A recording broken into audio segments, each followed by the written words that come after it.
जिस देश का प्रधानमंत्री, जिस देश का गृह मंत्री सदन में खड़े होकर ये कहे कि हम दंगा कराने वाली आरएसएस पार्टी की विचारधारा वाले हैं, बताइए उस देश में अमन और शांति कैसे हो सकती है? बताइए वो देश कैसे तरक्की कर सकता है? वहां की जनता कैसे खुशहाल रह सकती है?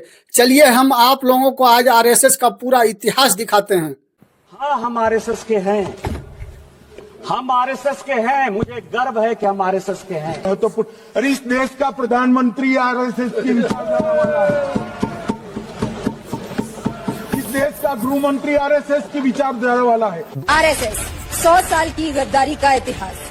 आरएसएस की असली पहचान देशभक्ति नहीं बल्कि गद्दारी की काली कहानी है।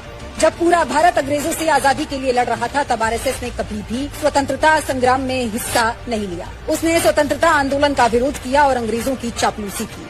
देश के वीर क्रांतिकारी जब फांसी चढ़ रहे थे, तब आरएसएस अंग्रेजों को उनकी जानकारी देकर मुखबिरी कर रहा था। उनके सरसंघचालक ने साफ कहा था कि हमारा भारत के स्वतंत्रता आंदोलन से कोई लेना देना नहीं है, यानी गुलामी स्वीकार करना ही उनका घोषित एजेंडा था। 1942 के भारत छोड़ो आंदोलन के दौरान जब पूरा देश सड़कों पर था, तब संघ गिरोह के सहयोगी श्यामा प्रसाद मुखर्जी अंग्रेजों के साथ खड़े होकर इस आंदोलन को कुचलने की वकालत कर रहे थे। इतना ही नहीं, संघ गिरोह जिन्ना की मुस्लिम लीग के साथ गठबंधन करके सरकार चला रहे थे।